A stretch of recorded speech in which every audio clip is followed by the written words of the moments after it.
Lesson 9-7, Geometry, Similarity Transformations. Make sure you have your note packet out so you can follow along and take notes. Students will be able to identify similarity transformations and verify properties of similarity. Drawing transformation. Triangle DEF has vertices 2, 0, 1, 4, 4, 2. So that's the black triangle. What is the image of triangle DEF when you apply the composition? So we're going to do a dilation of 1.5 following a reflection over the y-axis. So as you learned in Chapter 9, we want to do the reflection first. So that means we're going to do y-axis first, and then we'll do the dilation second. So we go from black to red, and then what we do with each one of these coordinates is we multiply by 1.5. So 2 times 1.5, 0 times 1.5, 1, 4, and so on. So the vertices of the image after the composition of the transformation are -3, 0, -1.5, 5, 6, -6, 3, and the red becomes the blue. So first we reflect, and then we dilate, and the image becomes 1.5 times bigger. Drawing transformation. Triangle LMN has vertices that are given, so that gives us the blue. Suppose the triangle is translated 4 right and 2 up, and then dilated by a scale factor of 0.5. So if I go 4 to the right and 2 up, 4 to the right, 2 up, 4 to the right, 2 up. This is what my shape looks like. Notice it is still in isometry. Distance and angle measure is preserved. And now we need to do the second transformation, which is to do the scale factor. So what I'm going to do is find the coordinates of the points that I drew in red, L prime, M prime, and M prime, and then I'm just going to multiply them by a half. So L is going to become 0, 2, M is going to become half, negative half, and N becomes 3 halves, 3 halves. So let's sketch that. And that's what my answer would look like after I translate and then dilate.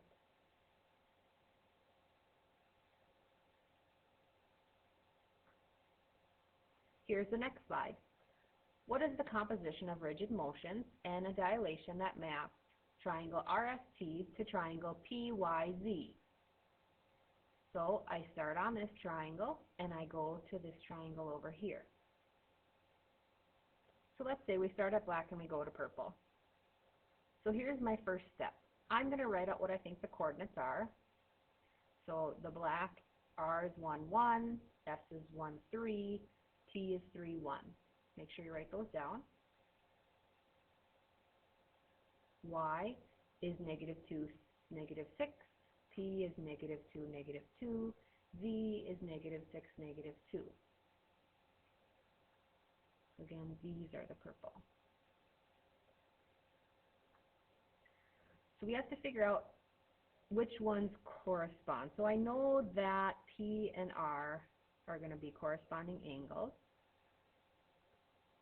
So P and R. And then if I look at the other side, this side length is 2, this side length is 2, 1, 2, 3, 4, and 4. So it's not going to really matter if we do S and Y or T and Z. So there's going to be a lot of different answers for this question. The thing that I noticed right away, I said that R and P correspond, so I'm going to rewrite these in order over here. So R and P, S and Y, T and Z. And then things start to get a little bit clearer. If I look at these numbers, I know I'm going to have to dilate. So if we look at our side lengths, this was a 2, and then it became a 4. So it looks like we're going to double this. So our dilation is going to be a scale factor of 2. So if I just double all these numbers, 2, 2, 2, 6, 6, 2. Notice how I'm almost there. So then the only other thing that I want to do is I want my X value to become negative and my Y value to become negative. So I want to flip it from quadrant 2, quadrant 1 all the way to quadrant 3. So that would be either a rotation of how much? 180, or it would be a reflection over this line, y equals negative x. So let's write that out. We did a dilation first. We're saying we could do a reflection over the line y equals negative x, and we didn't talk about that very much, but we did talk about rotation, and we did a rotation of 180 degrees. And we had vector note or coordinate notation that looked like this. So either of those would be our answer, and this little circle is our following symbol. Let's try another one. Get the coordinates for all these points written down, and then try to figure out how the small object becomes the big trapezoid. So get those coordinates written down. Please pause the video while the students work. Double check your coordinates with mine. 1, 1, 3, 1, 4, negative 1, 1, negative 1. So I followed the order that they were given. Negative 2, 2, negative 6, 2, negative 8, 2, 1, negative 2. So how do these numbers become those numbers? Well, what I decided to do was double. So I'm going to take these and multiply every term by 2. 2, 2, 6, 2, 8, negative 2, 2, negative 2, and then I want to compare. So when I double the top, I look down here, and I notice the only thing that's different is now my x value needs to be negative and my y needs to stay the same. So if I go back over to my picture, it looks like what's happening is we're reflecting over this y-axis, because see how this is like the shorter leg? So this is the shorter leg, so this side corresponds to that side, so it definitely reflected over that line. So what we're saying is that we first did a dilation of 2, we got bigger, and then what we did is we reflected, so that's capital R, over the y-axis. And that would be our composition of rigid motion. So you might still have a little cheat sheet from chapter 9. If not, make a new one using the rules in chapter 9. Similar figures. Two figures are similar if and only if there is a similarity transformation that maps one figure onto the other. So if we review, we had the SSS similarity postulate, we had the AA, and we had the SAS. So those are the only ways that we could prove figures similar. So is there a similarity transformation that maps JKL, so JKL, to triangle RST? So just to kind of match up. So if I look at these, JK matches to RS,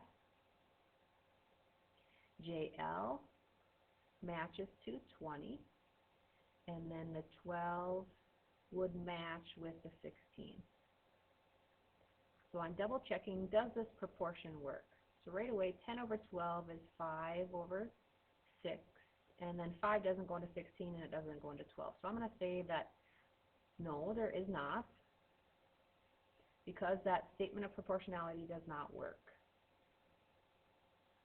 Let's try another one. Is there a similarity transformation that maps triangle PAQ to TNO? So P corresponds to T and A corresponds to N. So this would be AA similarity. So now I have to figure out how does this rotate onto that. So here's what I'm going to do. You guys don't really have the luxury of the technology, so I'm just going to take a screenshot of that and then show you what I'm going to do.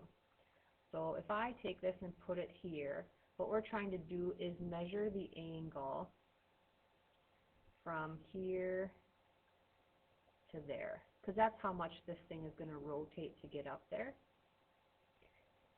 And to show off a little bit, I'm going to put my protractor on here and move it, and it's going to measure it for me, and it's about 52 degrees. You'll talk about radians when you get into Algebra 2, so about 52 degrees.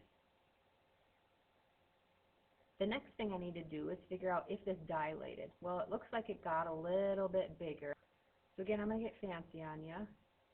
And this is about 15 centimeters. So I'm going to drag this over here. And the measurement over here is about 22. So we're trying to figure out, what do you multiply 15 by to turn it into 22? So then you can just do 22 divided by 15, which is about 1.46. So we'll say 1.5. So our dilation is about 1.5.